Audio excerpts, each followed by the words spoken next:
Assalamualaikum warahmatullahi wabarakatuh. Innal hamdalillah nahmaduhu wa nasta'inuhu wa nastaghfiruh wa na'udzu billahi min syururi anfusina wa min sayyiati a'malina. May yahdihillahu fala mudhillalah wa may yudlil fala hadiyalah. Ashhadu an la ilaha illallah wa ashhadu anna Muhammadan abduhu wa rasuluh la nabiyya ba'da. Allahumma salli wa sallim ala nabiyyina Muhammad sallallahu alaihi wasallam wa ala alihi wa sahbihi wa man sara ala nahjihi ila yaumiddin, amma ba'd. Ayo ikhwah, kita lanjutkan kajian kitab Nadratun Na'im, yaitu tentang minal athar wa aqwali ulama wal mufassirin al waridati fil adab. Catatan-catatan yang berasal dari ulama, para ahli tafsir tentang adab. Bismillahirrahmanirrahim. Dari Anas ibn Malikin radhiyallahu an qala kharajtu ma'a Jarir ibn Abdillah al-Bajalli fi safar fakana yakhdumunani faqultu lahu la taf'al qala inni qad ra'aitul ansara tasna'u bi Rasulillahi sallallahu alaihi wasallam. Tasna'u bi Rasulillahi sallallahu alaihi wasallam syai'an alaitu alla ashaba ahadan minhum illa khadamtuh. Dari Anas bin Malik, dia berkata, suatu saat aku keluar bersama Jarir bin Abdillah Al-Bajalli. Ini sama-sama sahabat, ya. Bedanya Jarir ini lebih tua. Anas itu sahabat, Jarir ini tabi'in. Dalam suatu perjalanan, fakana yakhdumunani. Maka Jarir ini melayani aku. Jadi Jarir adalah tabi'in. Anas sahabat, tapi dari sisi umur Jarir lebih tua. Ya, dalam suatu kesempatan Jarir melayani Anas, padahal dia lebih tua. Lalu aku berkata, kata Anas kepada Jarir, la taf'al, jangan lakukan, nggak enak gitu kan. Faqala inni ra'aitul ansara tasna'u bi Rasulillah. Lalu beliau menjawab, aku melihat sahabat Ansor melakukan itu kepada Rasulullah. Alaitu ala ashabu ahadan minhum illa khadamtuh. Maka aku sekarang berusaha, ya, tidak akan menemani mereka kecuali aku melayaninya. Jadi kata Jarir, saya melihat sahabat Ansor senantiasa membantu Nabi. Maka sekarang giliran aku membantu sahabat. Nah, walaupun dilihat dari usia, ya, lebih tua. Jadi maksudnya Jarir ini memuliakan sahabat. Tidak peduli pada dirinya yang lebih tua. Yang kedua, qala Mujahid, ku anfusakum wa ahlikum. Ausu anfusakum wa ahlikum bitaqwallah wa addibuhum. Kata Mujahid, seorang mufassir, arti dari ku anfusakum wa ahlikum, peliharalah dirimu dan keluargamu. Artinya ausu anfusakum, berpesanlah pada dirimu, wa ahlikum dan keluargamu, bitaqwallah dengan takwa pada Allah, wa addibuhum dan adabkanlah mereka. Ya, ajarkanlah adab. Yang ketiga, wa inda Ibnu Majah, hadis tercatat dalam Ibnu Majah, ba'da an dzakara ahaditsa fitnatad dajjal, qala Abdurrahman Al-Bukhari. Setelah Ibnu Majah menyebut hadis-hadis dajjal, berkata Abdurrahman Al-Muharibi, bukan Bukhari ya, Muharibi, yang bagi ayat fa'a hadzal hadis ilal muaddib. Seyogyanya hadis ini disampaikan kepada seorang muaddib, seorang guru adab, hatta yu'alimahu sibyan, supaya diajarkan kepada anak-anak, fil kuttabi, di pesantren-pesantren. Jadi sebaiknya hadis tentang fitnah dajjal ini ya sampai kepada santri-santri. Wa su'ila Hasan Basri rahimahullah an fa'il adab. Hasan Basri ditanya apa adab yang paling penting, paling manfaat. Beliau menjawab at-tafaqquh fid din, mendalami agama. Ya, adab apa yang paling penting? Hasan Basri pernah ditanya, beliau menjawab memperdalam agama. Wa zuhdu fid dunya, hidup sederhana di dunia. Wal ma'rifatu bima 'alaika, dan mengetahui apa-apa yang akan terjadi padamu. Kalau kita melanggar apa-apa saja, nah, itu kita penting ketahui.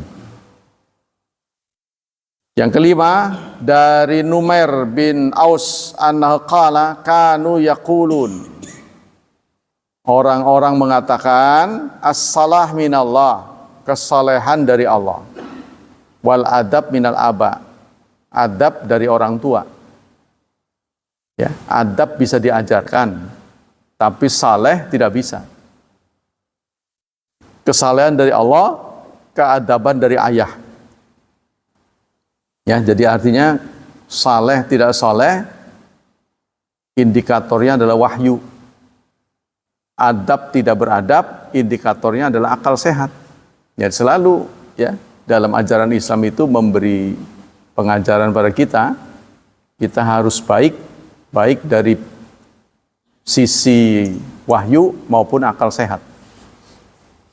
Jadi katanya adab itu berdasarkan akal sehat, tapi kesalehan berdasarkan wahyu. Sama dengan makanan minuman, halalan thayyibah. Halal dan thayyib. Halal indikatornya adalah wahyu. Thayyib indikatornya adalah akal sehat. Yang keenam. Qala Yahya bin Mu'adz, man ta'addaba bi adabillah sara min ahli mahabbatillah. Barang siapa yang beradab dengan adab Allah, maka dia menjadi bagian dari orang yang mencintai Allah. Jadi orang yang adabnya sesuai dengan ajaran Islam, ya, maka dia termasuk orang yang mencintai Allah. Yang ketujuh, qala Abdullah bin Mubarak rahimahullah, man tahawana bil adab, barang siapa yang menyepelekan adab, uqiba bihirmanis sunan, maka akan dihukum dengan hirmannya sunnah. Hirman itu ketiadaan. Ya, barang siapa yang menyepelekan adab, maka dia jauh dari sunnah. Nah, sunan itu bentuk jama dari sunnahnya. Wa man tahawana bisunan, barang siapa yang menyepelekan sunnah, uqiba bihirmanil faraid, maka dia akan menyepelekan kewajiban. Ya. Wa man tahawana bil faraid uqiba bihirmanil ma'rifat. Barang siapa yang menyepelekan kewajiban, maka akan dihukum dengan ketiadaan ma'rifat.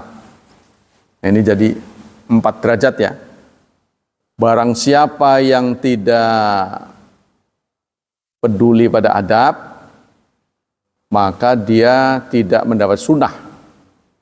Barang siapa yang nggak nyunah, maka dia cenderung menyepelekan wajib. Awalnya meninggalkan sunnah, lama-lama wajibnya kena. Barang siapa yang menyepelekan wajib, maka dia tidak kenal Allah. Yang kedelapan, nahnu ila qalil minal adab ahwaj minna ila katsir minal ilmi. Kata para ulama, kami ya mending punya adab tapi sedikit daripada banyak ilmunya. Banyak ilmunya tapi kurang adab. Ya, lebih baik sedikit adab, kurang ilmu daripada banyak ilmu, sedikit adab. Ya, ini memang yang banyak dilakukan oleh para ahli-ahli ya. Jadi kurang adab. Orang-orang pinter tuh biasanya begitu. Tapi kalau kita pinter enggak, adab juga enggak ada. Dua-duanya. Biasanya orang pinter itu sombong. Karena ukuran dia berbeda. Dia melihat orang tuh remeh, segitu aja enggak bisa. Nah, biasanya begitu. Qala wa qala aidan qad aktsaran nas al-qaula fil adab. Banyak orang bercerita tentang adab. Wa nahnu naqul innahu ma'rifatun nafs wa ru'unatiha. Kami mengatakan, jadi banyak orang menggali definisi tentang adab.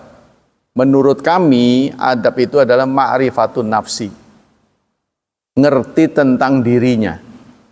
Wa ru'unatiha, dan kebodohannya. Memahami kekurangan. Tuh, ya. Wa tajannubu tilka ru'unat, dan berusaha menjauhinya. Nah, kalau menurut kami adab itu memahami kekurangan diri dan berusaha menjauhinya. Kekurangan kita apa? Ya. Maka kita berusaha menguranginya. Kita memahami kekurangan kita, kita berusaha ya dari waktu ke waktu menguranginya, ya, berusaha menjauhinya. Yang ke-10, qala Abu Hafs Sahrawardi, husnul adab fi dzahir unwanun husnul adab fil batin. Kata Abu Hafs As-Sahrawardi, keindahan adab lahiriah itu menjadi tanda adab batiniah. Jadi maksudnya yang lahir menunjukkan batin. Lahiriah menunjukkan batinnya. Fal adab ma'allah bittiwa bi awamir. Adab bersama Allah itu adalah mengikuti perintahnya. Wa iqal harakat az-zahira wal batina ala muqtada ta'zim wal ijlal. Serta sikap lahiriah dan batiniah sesuai dengan pemuliaan kepada Allah. Ya, jadi ungkapan yang ke-10 ini menyatakan adab lahir adalah alamat adab batin. Bentuk lahir menunjukkan batinnya. Jadi kalau orang tidak beradab, itu menunjukkan dia bodoh. Karena hakikat hidup di dunia ini, ya, itu ditunjukkan dengan pergaulan dengan sesama. Sesungguhnya. Ya, terbayang kita bisa mikir aja, Anda dapat rezeki dari siapa? Kita makan dan minum itu kan transaksi. Ya kan? Modalnya dari siapa? Memang semua kita yakini dari Allah, tapi kan ada antaranya. Tidak mungkin Allah kita berdoa langsung turun dari langit. Kan ada proses. Nah, prosesnya kan berasal dari manusia. Ya, kalau kita baik, maka konsumen Anda akan semakin banyak. Kan begitu sebenarnya. Ya, maka dengan beradab, otomatis kita lebih beruntung. Sebenarnya. Kemudian yang ke-12. Qala Ibnul Qayyim rahimahullah. Berkata Ibnul Qayyim. Wa adabul mar'i unwanun sa'adati wa falahi. Nah, itu. Adab menjadi tanda kebahagiaan. Jadi kalau kita sopan santun, ya, maka itu tanda kebahagiaan. Wakilatu adabi unwanun syaqawati wa bawarihi. Sementara tidak beradab itu menjadi tanda kecelakaan dan kerugian. Ya, kalau kita tidak beradab, ya nggak beda dengan kita menilai anak lah. Anak kita beri pendidikan. Terus apa anunya? Progresnya apa? Hasilnya. Nah, dia kan sekarang lagi libur, kita lihat. Oh, ternyata ada perubahan menjadi santun, beradab. Oh, ini cenderung berhasil. Gitu aja sih, kelihatan. Ya. Tapi kalau dia tidak beradab, wah ini kita ragukan. Belajar apa di sana ini? Tuh. Walaupun tidak mesti, kan? Orang yang beradab berarti berhasil, belum tentu. Tapi ini tanda. Famastujliba khairud dunya wal akhirah bimithli adab. Maka tidak ada keberuntungan sebaik keberuntungan dunia dan akhirat seperti adab. Ya, artinya kebaikan dunia dan akhirat tidak ada yang mengungguli adab. Tuh. Wa mastujliba hirmanuha bimithli qilatil adab.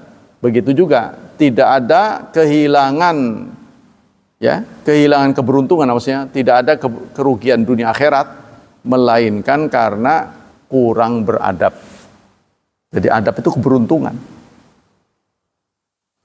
Yang ke-13, qala ba'duhum ilzamil adab zahiran wa batinan. Disiplinnya dalam adab baik secara zahir maupun batin. Kalau secara makna sih tetapilah adab, ya, zahir dan batin. Anda tetaplah beradab dimanapun berada. Fama asa ahadun al adaba fi zahir illa uqiba zahiran. Tidak ada orang yang tidak beradab, zahirnya pasti dia akan dihukum batinnya. Ya, apa maksud ungkapan ini? Kalau kita melahirkan sikap tidak beradab, pasti batin kita akan tersiksa. Itu sikatnya, ya. Wama sudah tadi, ya. Yang ke-14, waqila al-adab fil amal alamatu qabulil amal. Nah, ada yang mengatakan juga adab dalam beramal menjadi alamat diterimanya amal. Ya, adab dalam beramal menjadi ciri diterimanya amal. Tuh, ya, pendapat. Min fawaidil ilzam bil adab. Apa faedah kita menjalankan adab? Ma'an wal adab allati dzukirat fi muqaddami hadhi sifah wa ma taqdirin anal adab wa din kullu. Setelah disampaikan tentang rincian adab, ya, serta menyampaikan juga bahwa adab itu bagian yang tidak terpisahkan dari agama, keberagamaan. Ya, keberagamaan seseorang itu ditunjukkan dengan keadabannya. Apa bedanya orang menjalankan agama dengan tidak? Ya, tampak lahiriahnya itu ada adabnya. Ya, sama dengan bapak punya anak lah, sekolah gitu. Apa maksud dari pendidikan itu? Bapak nyekolahin anak tuh apa hasilnya? Kalau menurut bapak keberhasilannya apa? Ya mungkin itu beradab. Ya, sopan santun pada orang tua, wah iya berhasil. Nah, kita cukup lega melihat perkembangan anak seperti itu. Tapi kalau kita mendidik anak, pulang ke rumah nggak negor, pergi nggak bilang, nah itu, wah kok begini ya? Nah, mungkin kita akan menilai sementara begitu. Walaupun dia memahami pelajaran-pelajaran. Tapi inti dari keberhasilan itu adalah adab. Apa saja? Yusaffi sulukal fard bima yashinuhu, membuat suluk, ya, perjalanan langkah-langkah orang itu menjadi bersih. Orang enak melihatnya. Kalau orang beradab ya. Tapi kalau ringkesnya sih kemarin sudah disampaikan, ya, akhlak itu berdiri di atas 4 pilar. 1, tidak mengganggu orang, tidak menyakiti dan sebagainya. Yang kedua, membantu. Ya, yang ketiga, senantiasa tersenyum. Ketemu orang. Ya, kalau ketemu binatang nggak tersenyum nggak apa-apa. Ketemu orang kita senyum. Jangan pilih-pilih ya. Yang ketiga, yang keempat, ridho. Ya. Sabar dalam pergaulan.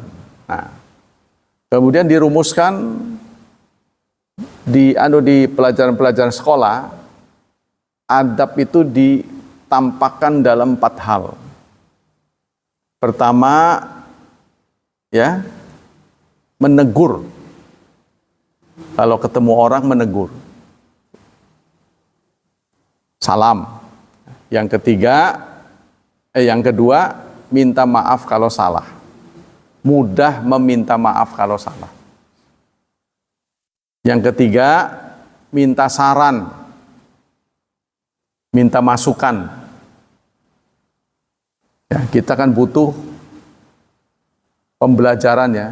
Kita belajar dari orang yang berhasil. Kita minta saran. Tuh.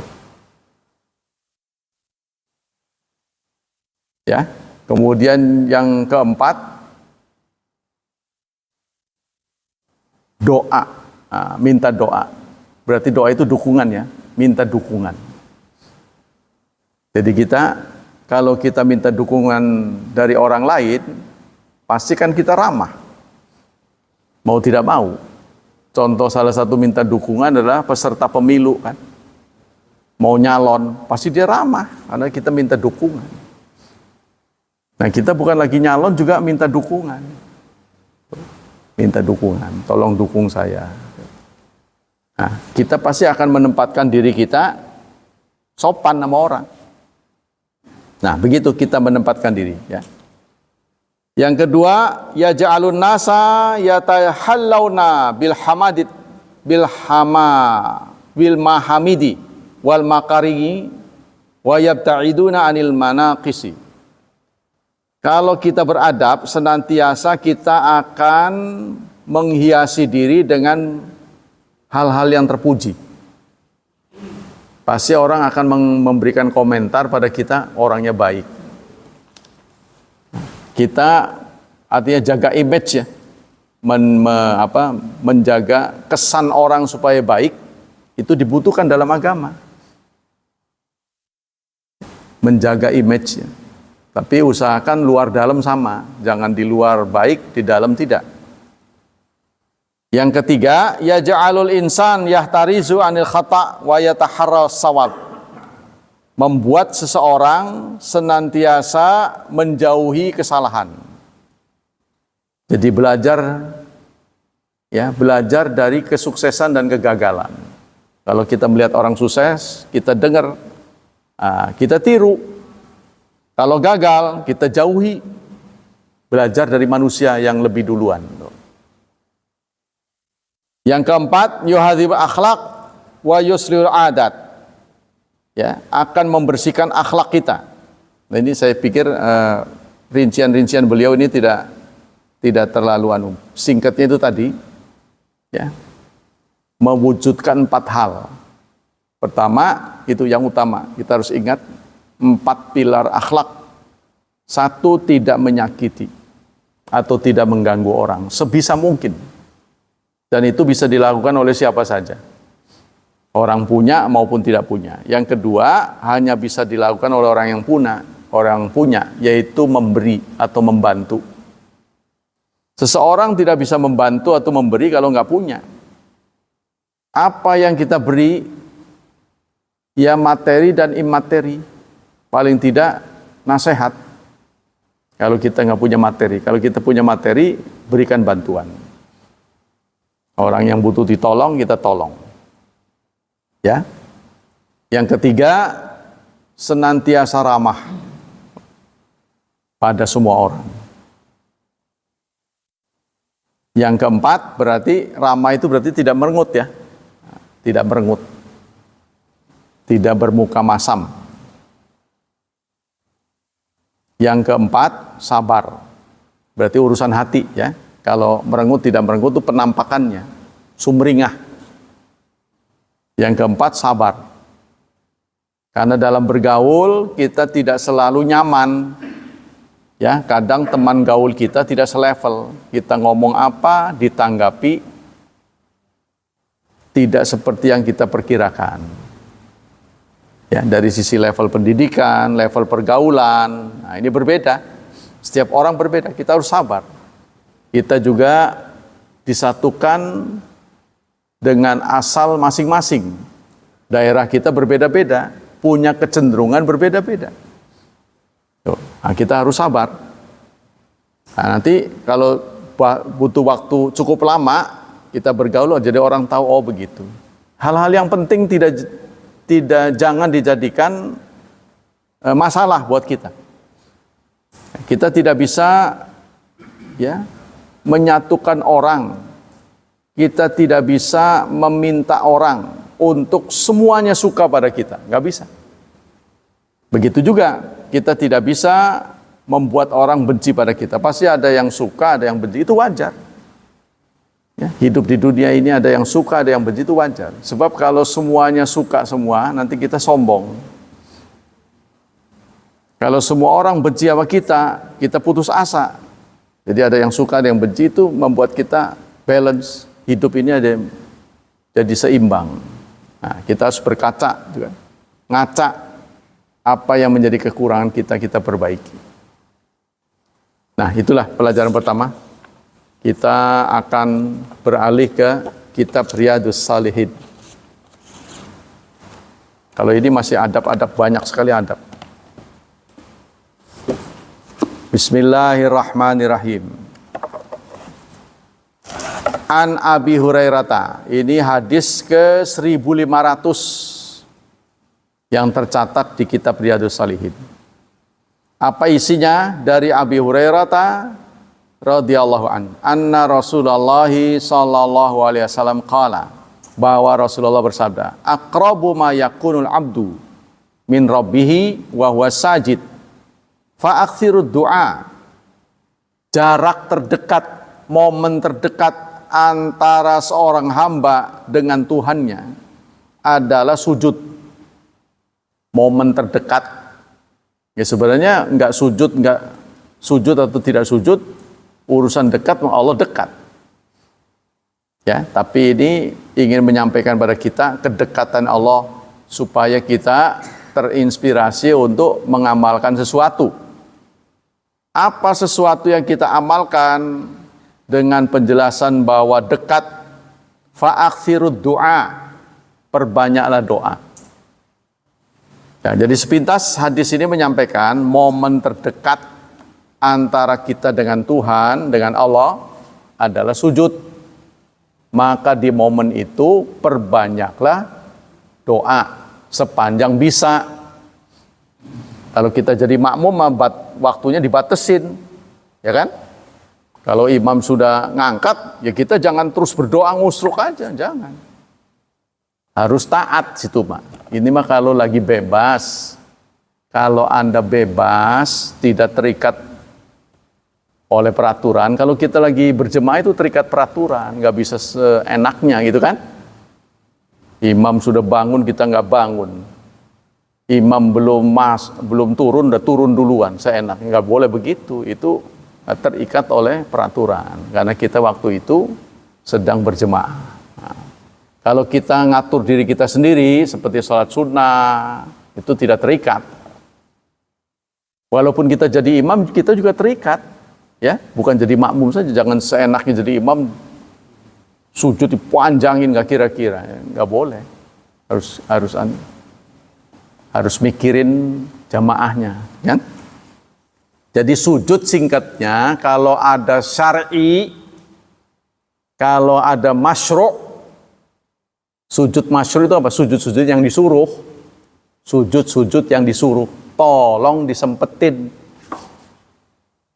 Contohnya wa idza tuliya alaimul Qur'an ayatu kharru sujjadan.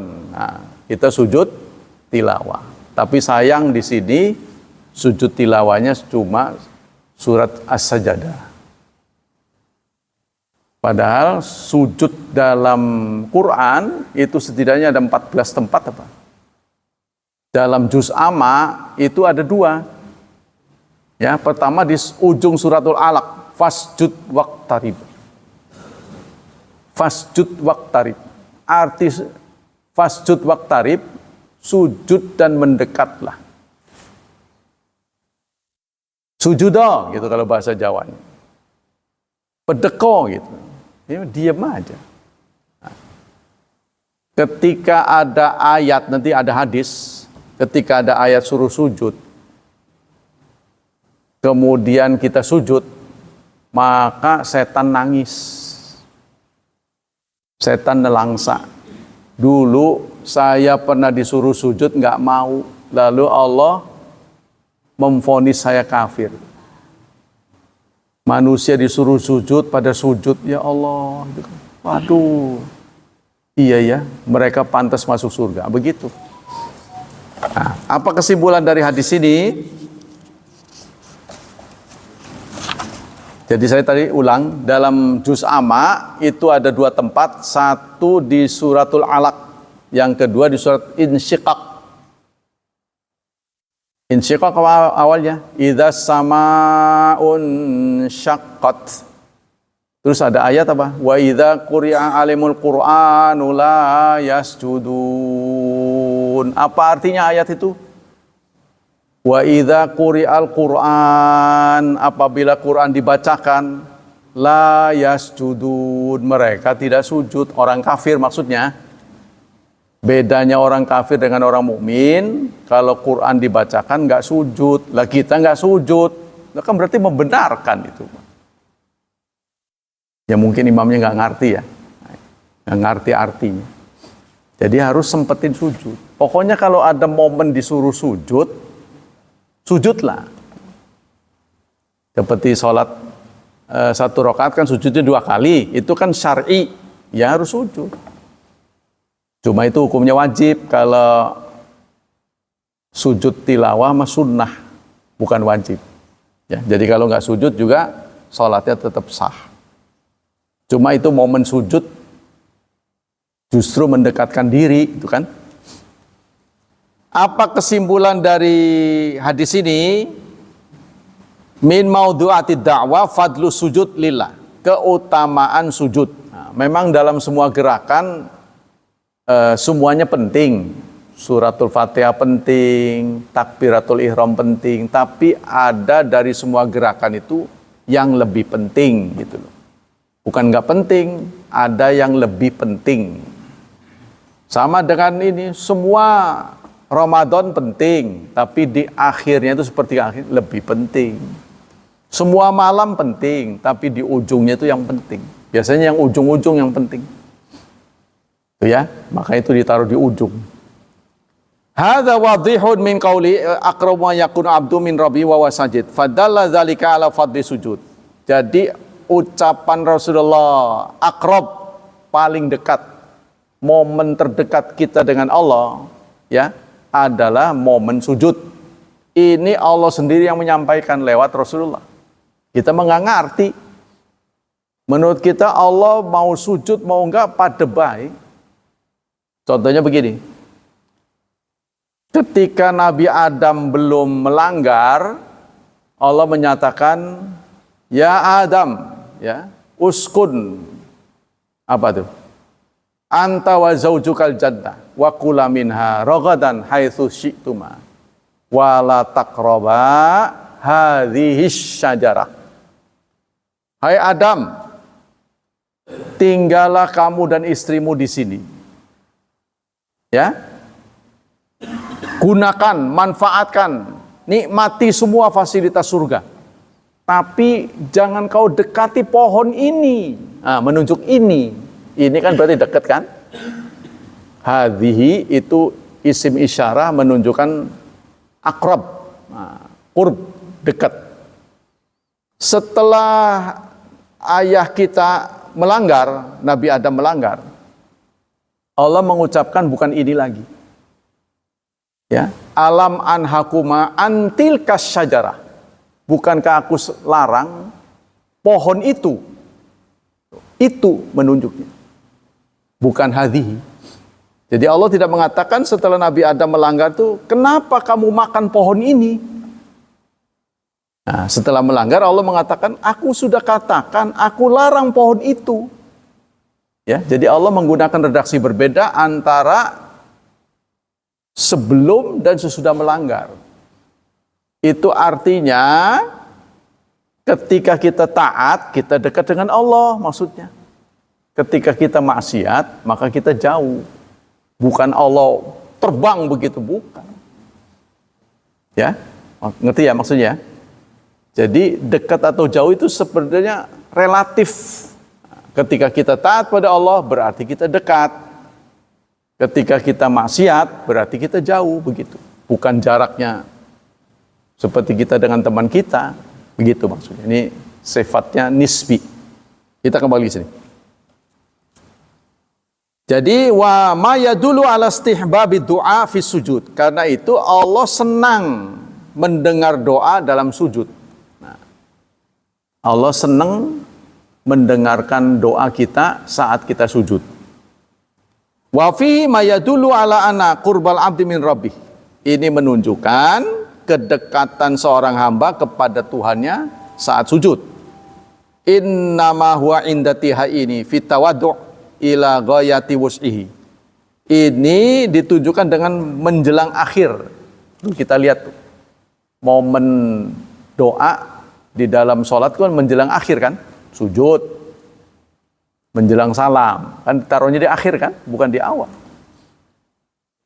Begitu juga istilah husnul khatimah, tuh khatimah di akhir. Ya, jadi akhir itulah yang menjadi penilaian. Fa inna halatu sujudi abdi fi ghayati ma yanaluhu wus'uhu fina khudu' baina yaday rabbi. Wa qala Ibnul Qayyim berkata, amal qurbu fala yaqu fil Qur'an ila khasan. Adapun pengertian dekat dalam Quran, ya, ini menempati khusus. Wa huwa nau'an, ada dua macam dekat, kata Ibnu Qayyim. Pertama, qurbuhu min ra'ihi bil ijabah. Pertama, dekat di ijabah. Apa pengertian dekat di sini? Kata Ibnu Qayyim ditafsirkan dua. Dekat itu kan parek ya. Semet maning. Dekat kan? Sekali lah. Hampir gitu. Hampir apa? Nah, Ibnu Qayyim mengatakan hampir dikabulkan. Jadi kalau mau doa cepat diijabah, tuh, ya, tempatkan di sujud. Karena itu hampir aja diijabah. Dekat sekali. Wa qurbuhu min abidi bil isabah. Yang kedua, dekat diberi pahala. Jadi kalau Allah menyatakan dekat di sini bukan jarak, tapi dekat dikabulkannya, dekat diberi ganjaran, pahalanya. Sebab Allah menghadapi doa itu dengan tiga hal. Ya, meresponnya salah satu di antara tiga. Satu, mengabulkan seluruhnya. Minta 10, dikabul 10. 10-10-nya. Yang kedua, dikabulkan sebagian, disimpan sebagian. Ya, mana yang dikabul, mana yang ditolak, Allah yang Maha tahu. Nah, prioritasnya, kan? Yang ketiga, ditolak seluruhnya, tapi diganti dengan pahala. Jadi doa itu tetap mendapatkan keuntungan, terlepas dari dikabul atau tidak. Cuma tidak semua doa, ada doa yang dilarang. Tuh, 3 doa yang dilarang. Sudah pernah saya jelaskan kayaknya. Satu, ya, Rasulullah mengatakan la tad'u ala anfusikum, mendoakan yang isinya mencelakai diri. Janganlah kalian berdoa dengan doa yang mencelakai dirimu atau merugikan dirimu.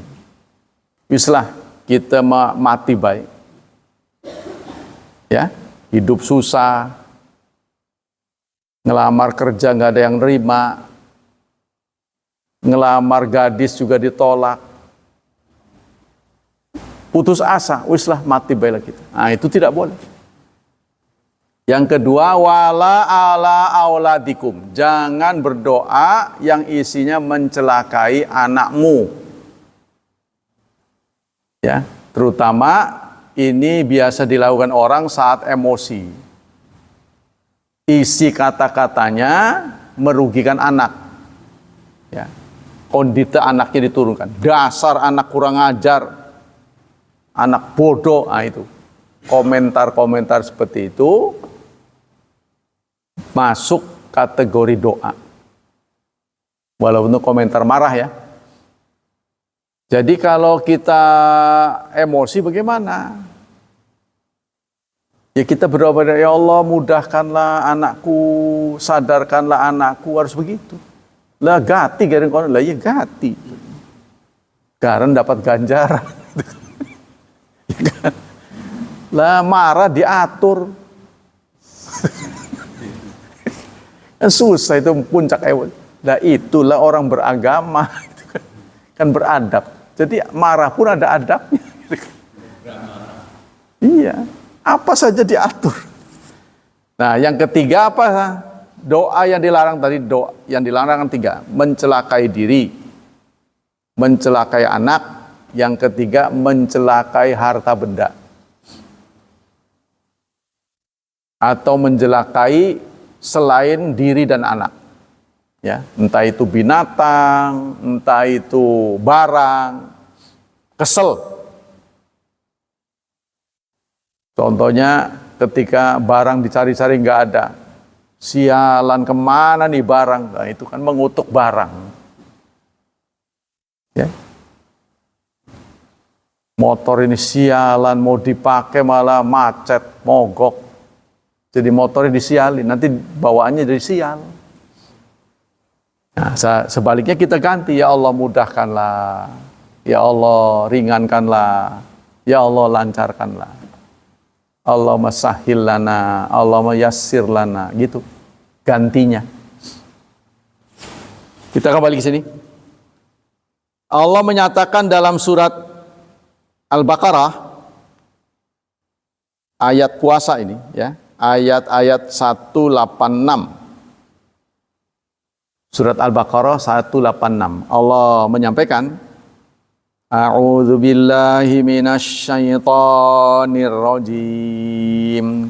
Wa idza sa'alaka ibadi anni fa inni qarib. Apabila hambaku bertanya kepadamu tentang aku, maka katakan aku ini dekat. Ujibu da'watad da'i idza da'an. Aku mengabulkan doa pendoa, doanya pendoa apabila dia berdoa. Jadi Allah akan mengabulkan apabila dia berdoa. Tanpa doa pun Allah sudah tahu kekurangan kita. Tanpa kita ngucap Allah sudah tahu. Tapi Allah senang kita mengeluh. Ya, kita mengeluh dalam bentuk doa itu Allah senang. Asal jangan maki-maki. Kita merendahkan hati, ya, dengan kata-kata yang sopan pada Allah. Ya Allah mudahkanlah aku, berkailah aku. Allah senang. Tuh, maka Allah menyatakan aku akan mengabulkan doanya pendoa apabila dia berdoa. Tanpa berdoa pun Allah bisa. Ya sama dengan beginilah. Ya kalau kita lebih engah. Anda sebagai ayah sudah tahu kebutuhan anak. Apalagi si anak tiba-tiba rajin, wis kebadek gitu. Udah harus nyiapin pengabulan ini. pasti ada yang diminta sebentar lagi. Udah tahu Anda. Tapi kalau si anak nggak minta, Anda kurang sreg. Nah, dia minta, Pak, nah, senang Anda dengerin. Oh begitu ya, pura-pura, padahal udah tahu. Ya, apalagi Allah. Allah tanpa keterlibatan kita pun nggak masalah. Seperti nanti di surat Al-Baqarah kan, surat At-Taubah. Kalau kamu tidak mau bantu Rasulullah, nggak masalah. Allah bisa bekerja sendiri. Ya, sebab yang menciptakan kamu, yang mengadakan dunia semuanya adalah Allah. Nah, maka bisa ditarik benang bahwa semuanya adalah ujian. Ujian buat kita. Kalau Allah tidak mengadakan kita, nggak ada masalah. Tenang, nggak ada kita juga tenang. Jadi nggak ada pembunuhan, ya, tidak ada copet. Tidak ada bencana, udah nggak ada manusia kan nggak ada bencana, nggak ada keluhan. Tapi kenapa dibuat begini? Kenapa harus ada bencana? Kenapa ada makhluk-makhluk yang tidak berguna buat kita? Kan kita suka menggugat kan. Kalau babi nggak boleh, kenapa diciptakan? Kalau ular tanah itu berbahaya, kenapa diciptakan? Itu kan? Seabrek masalah lah kita menggugat Allah kan. Kenapa nggak dibuat nyaman? Yang mengganggu nggak ada semuanya. Yaitu berarti kamu nggak punya nilai. Sama dengan seorang anak sekolah. Kenapa saya harus diuji? Ya supaya naik. Mau-mau Allah yang ngatur di dunia ini. Kalau kamu tidak bersedia diatur, ya sudah nanti diganti dengan yang lain. Yastabdil qauman ghairakum. Allah akan mengganti kaum yang lain. Jadi kita ini hidup ini ujian. Tuh, ada orang yang nggak sama dengan kita, ya sudah kita sabar menghadapinya. Ini ujian. Kalau Allah mau semua dibuat sama kayak kita, ya. Dalam salah satu ayat Allah mengatakan apa itu? Wa insyina la ataina kulla nafsin hudaha. Kalau kami mau, kami beri semua orang jadi benar. Kalau semua orang jadi benar, ya maka otomatis nggak perlu ada kajian, ya kan? Lalu benar semua tuh buat apa ngaji-ngaji? Nggak perlu kan? Nah, kenapa ada kajian? Tapi kalau orang tahu, kajian itu tidak hanya untuk orang yang nggak benar, orang yang benar juga perlu ngaji. Buktinya apa? Orang yang sadar. Ya, di kalangan dosen udah pinter-pinter tuh. Apakah dosen perlu ngaji? Perlu. Kenapa dia perlu ngaji? Untuk mendapat pahala, tuh loh. Sama dengan doa. Doa itu fungsinya dua. Doa masalah dan doa ibadah. Jadi kita berdoa tuh fungsinya ada dua. Satu, kita memang lagi perlu. Sehingga kita ngomong. Yang kedua, perlu nggak perlu. Tuh, kita berniat ibadah.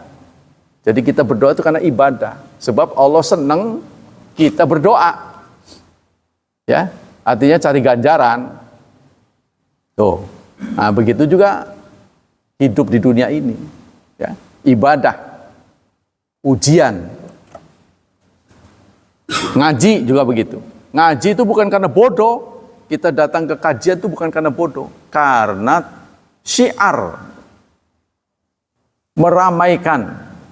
Wa may yu'azzim sya'airallah fa innaha min taqwal qulub. Barang siapa yang meramaikan syiar Allah, ya, itu adalah bagian dari ketakwaan hatinya. Jadi dengan dihadiri banyak orang, maka yang nggak ngaji ikut ngaji. Itu dakwah. Yang kedua, aqrabu ma yakunu abdu min rabbi wa wasajid wa aqrabu ma yakunu rabbu min indai fi jawfil lail wa hadza qurbu min ahli taati. Momen terdekat seorang hamba dengan Tuhannya adalah saat dia sujud. Dan di hadis yang lain, momen terdekat seorang hamba dengan Tuhannya adalah saat tengah malam. Tuh, kalau dari sisi waktu, tengah malam, terutama sepertiga terakhir. Fahadha qurbuhu min ahli ta'ati. Ini kedekatan dari ahli taatnya. Wa fi sahih an Abi Musa qala kunna ma'an nabi fi safar fartafat aswatuna fit takbir. Suatu saat kami musafir bersama Rasulullah. Ya. Ada sahabat yang berdoanya kenceng. Faqala, lalu Nabi bersabda, ya ayuhan nas. Lalu Nabi memberi nasihat. Wahai saudara-saudara, irba'u ala anfusikum. Rendahkanlah suaramu. Suara, ya Allah, saya butuh. Keras-keras. Satu begitu, satu begitu, satu begitu. Rasulullah memberi nasihat, rendahkanlah suaramu. Ya, sebab sekali lagi Allah Maha mendengar. Tanpa kamu ucapkan doa pun Allah tahu kebutuhanmu. Jadi kalau begitu buat apa? Ritual. Allah senang kita berdoa. Jadi kalau kita wis konon menang baik. Di dalam hati kan bisa kan? Kita nggak usah ucapin, kan kita tahu Allah Maha mendengar. Tanpa kita ucapkan, Allah tahu kebutuhan kita kan? Jadi kita diam dalam batin. Nah, itu juga kurang. Jadi bagusnya kita ucapkan, tapi jangan keras. Tuh. Tadarruan wa khufyah. Nah, itu. Maksudnya gitu. Fa innakum, maka sesungguhnya kamu la tad'una summan. Kamu tidak menyeru kepada zat yang budek. Yang kamu seru maksudnya Allah itu bukan budek. Ya. Wala ghaiban, dan tidak gaib. Innal ladzina tad'unahu sami'un qarib. Sesungguhnya yang kalian seru itu Maha mendengar, Maha dekat. Jadi nggak usah kenceng-kenceng. Aqrabu ila ahadikum min unuq rahilatihi. Bahkan lebih dekat daripada urat lehermu. Allah sangat dekat. Nggak usah kenceng-kenceng. Tapi sebaliknya, hari gitu mah diam aja. Koron mah menang baik. Wong Allah gak weruh. Ya, ya jangan begitu juga. Mentang-mentang Anda singkat, ya Allah kabulkanlah yang ku mau, konon doang. Nggak usah dari kan Allah Maha tahu. Ringkas. Kalau mau ringkas yaitu Robbana Atina, karena semuanya ngumpul di situ. Namanya dinamai oleh bangsa Indonesia dengan sapu jagat. Tapi kan Anda jangan ngomong ke syekh-syekh. Saya biasa doa sapu jagat, nanti diterjemahkan bahasa Arab sapu jagat, nggak ada itu, Pak. Ya kan? Doa sapu jagat, nggak tahu dia. Itu karangan orang Indonesia, doa sapu jagat. Jagat kan dunia kan, nyapu semua. Disaponi kabeh. Dapat semua maksudnya. Itu namanya kalimatul jam'i. Rasulullah suka ngomong tuh kalau ngomong ringkas tapi menyentuh semua. Ya. Jadi paling ringkas doa yang kita baca itu Rabbana atina fid dunya hasanah wa fil akhirati hasanah wa qina adzabannar. Doa ini juga pernah direkomendasikan oleh Rasulullah kepada orang yang berdoa ingin menyengsarakan dirinya. Rasulullah pernah negur. Jadi Rasulullah pernah mendapati sahabatnya kurus kering, sakit. Beliau tengok, waduh kurus amat ya, seperti katanya anak burung yang kehausan. Orangnya itu menjelang kematiannya. Apa kamu salah doa ini? Biasanya kamu doa apa? Ya Rasulullah, saya senantiasa berdoa. Apa isi doamu? Ya Allah, siksa yang aku akan peroleh nanti di akhirat, tolong disegerakan sekarang aja. Itu isi doa si sahabat tuh. Jangan begitu kalau berdoa mah. Kamu tidak akan tahan kalau azab akhirat disekarangkan. Paling tidak kamu berdoa, yaitu Rabbana atina fid dunya. Jadi kita menyerahkan kepada Allah kebaikan dunia dan akhirat. Jangan putus asa. Ya, kesannya kayak putus asa. Kalau bakalnya aku di akhirat dapat siksa, udah segerakan aja. Jadikan sekarang satu nih, jadi satu. Maksudnya apa? Niat dari sahabat ini bagus, begitu nanti meninggal langsung ke surga, udah nggak ada azab lagi. Pengennya begitu. Ya benar ya, menurut akal kita kan benar. Wis sekalian baik. Udah kita beres kabehku. Jadi begitu masuk akhirat, semua administrasi sudah diselesaikan, kari mancing doang. Kan niatnya begitu. Jangan begitu. Nah, kita kembali sini. Fahadha qurbun khas bidda'i du'al ibadah wa thana wal hab. Wa hadzal qurbu la yunafi kamal mubayanati rabb li khalqi wastiwa'i ala arsy. Ini tidak berarti ketika kita berdoa Allah turun dari arsy, tidak. Kan tsumastawa ala arsy, ya, Allah beristiwa di arsy. Bal yu'jami'uhu wa yulazimu. Artinya Allah Maha mendengar. Karena Allah Maha Kuasa, ya, tidak dipisahkan oleh jarak. Fa innahu laisa ka qurbil ajsam ba'dhuha min ba'din. Tidak seperti kita dengan teman. Jarak kita dengan teman. Jarak kita paling dekat dengan teman apa? Ketika kita punya. Ya kan? Istilahnya di pepatahnya ada gura, ada semut. Kalau kita lagi punya, semua orang dekat. Tapi giliran nggak punya, menjauh. Itu yang bukan sahabat. Tapi kalau yang sahabat, enggak. Kita kan mendekat dengan teman setidaknya 5 kali sehari semalam. Ketemu selalu di persimpangan. Walakin naun akhar wal abdu fi syahid yajid ruhahu qaribu jiddan min mahbudi bainahu wa bainahu mufawjin taqatau fiha a'naqal mati wa yajidu aqrabu ilaihi min jalisihi kama qila. Nah, jadi kita dengan Allah itu dekat, ya. Wa ahlu sunnah auliya Rasulillah. Ahlu sunnah itu adalah wali-wali Rasulullah, agen-agen, ya. Wa warathatu wa ahbabu, dan menjadi ahli waris dan pecinta-pecintanya. Alladzina huwa indahum aula bihim min anfusihim wa ahabba ilaihim minha. Yaitu orang-orang yang lebih mencintai Allah bahkan lebih daripada dirinya sendiri. Wa qala Ibnu Qayyim kadzalika fi marati dzikrihi li madzhabi taifat min ulama fi tarjihi anna ta'addub ila Allah taubatan nasuha afdalu minal muti alladzi lam ya'sihi. Jadi Ibnu Qayyim mengatakan menurut banyak ulama orang yang tobat dengan tobat nasuhan itu lebih baik daripada orang yang tidak tobat karena tidak pernah berdosa. Ya. Jadi orang yang merasa berdosa itu dipandang oleh Allah lebih baik daripada orang yang tidak pernah merasa berdosa. Ya memang dia nggak bersalah. Ya, ngerti nggak?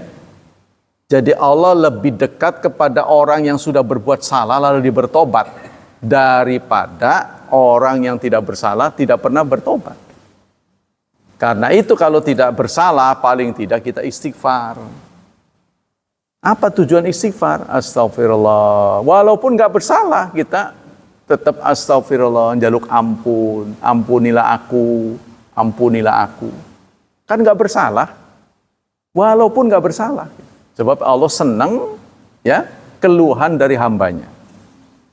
Tuh kata Ibnu Qayyim begitu, ya, kata beliau, at-taib ilallah taubatan nasuhan, orang yang bertobat kepada Allah dengan tobat nasuhan, tobat yang benar, afdalu, lebih utama, minal muti' daripada orang yang taat, alladzi lam ya'sihi, yang tidak pernah bermaksiat kepadanya.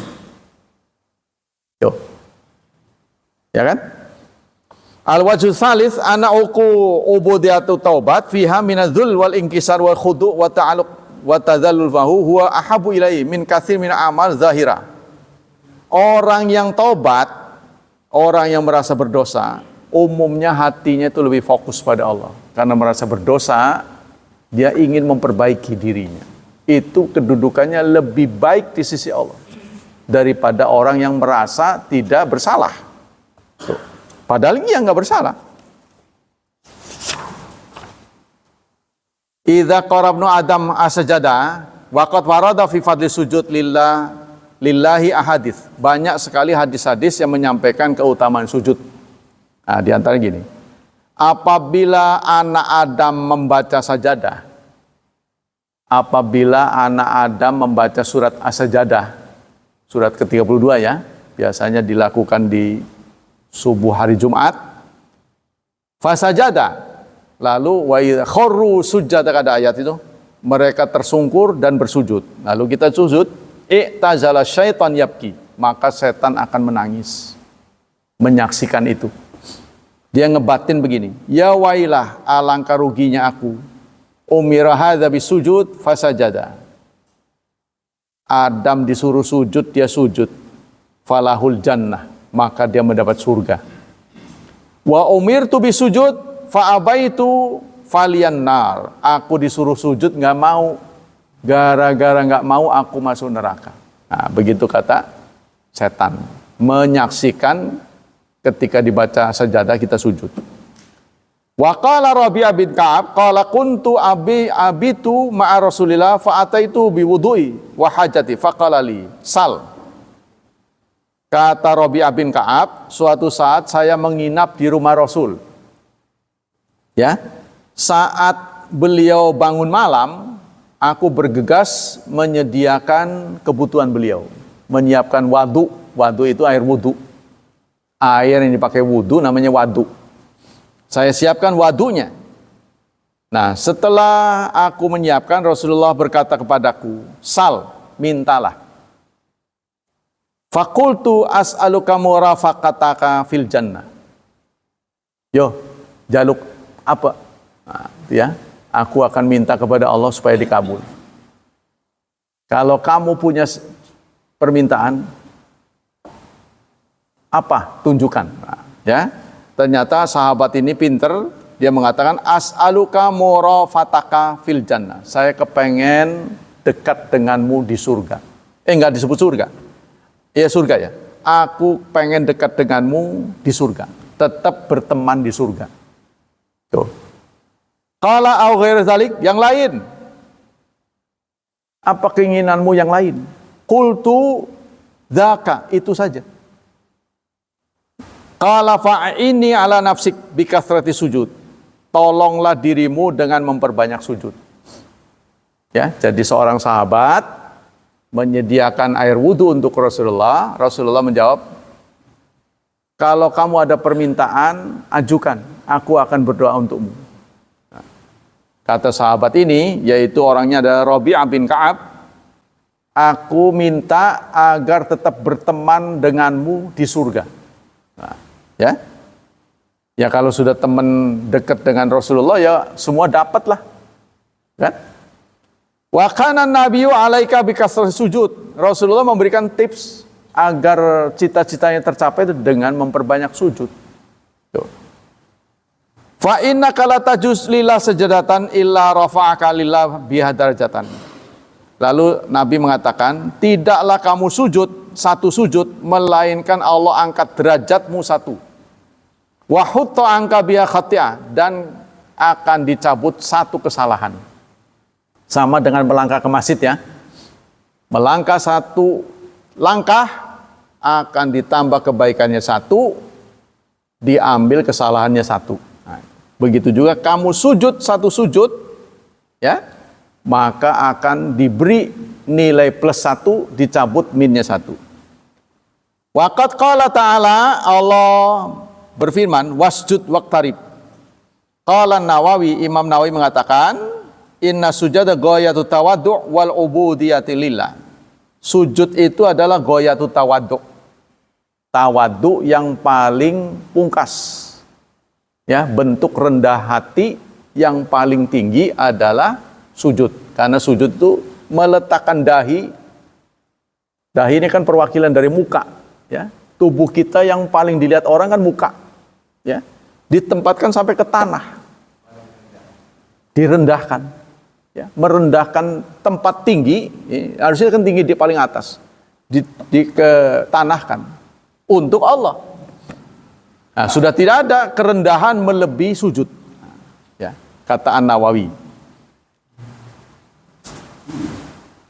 Wa fihi tamkinun a'azil a'dhal insan, karena meletakkan, merendahkan anggota tubuh yang paling tinggi, yaitu wajah. Ya, wajah ini ada perwakilan tubuh. Semua apa yang dialami oleh tubuh kita itu diwakili oleh wajah.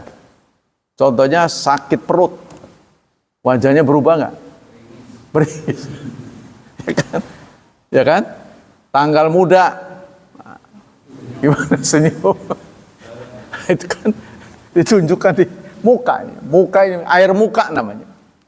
Air muka ini menunjukkan semuanya. Karena itu ada salah satu agenda ketika orang merekrut karyawan, dia pengen ketemu.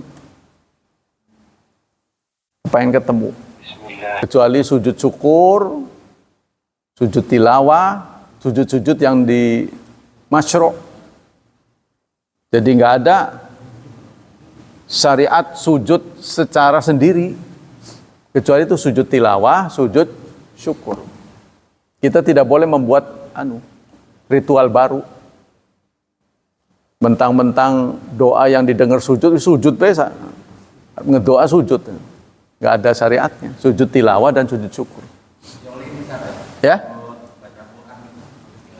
Iya kan ada tempat-tempat yang biasanya ada sajadahnya, ada gambar masjidnya. Nah itu. Iya, biasa. Iya, standarnya subhana rabbiyal a'la, standarnya itu. Tapi doa-doa khusus ada yang nambahin ulama, tapi bukan dari Nabi. Sehingga karena itu masuk kategori ijtihad, kita boleh isi apa aja. Ijtihad, ya contohnya kalau wa idza quri'a ya Allah, mereka apabila dibacakan Quran, mereka enggak sujud, lalu doa kita, ya Allah, aku bersujud demi Qur'anmu, bla bla bla bla. Gitu. Semoga engkau muliakan diriku dengan banyak membaca Quran. Isinya gitu. Tapi itu semua karangan-karangan. Biasanya itu ada di lembar terakhir mushaf. Mushaf, enggak semua mushaf ya. Mushaf Indonesia pada umumnya itu ada di. Kalau ayat ini dibaca, sujud tilawah bacanya ini. Jadi tergantung konteks. Tapi itu semua karangan, Pak. Jadi yang standar dari Rasulullah itu subhana rabbiyal a'la, subhana rabbiyal a'la. Itu. Jadi kalau kita mau nambah, Allahumma sajjatu. Kan ada tuh, wajhiya lilladzi khalaqas samawati dan seterusnya. Ya, itulah. Demikianlah. Yang ketiga adalah iktsaru minad du'a fi sujud. Pesan dari hadis ini, kita diminta memperbanyak doa waktu sujud. Sekali lagi kalau tidak terikat peraturan. Ya, jangan Anda karena nurut ini, imbauan saya nanti imam sudah bangun Anda sujud hanya ngusruk. Itu tidak dibenarkan. Harus taat pada imam itu.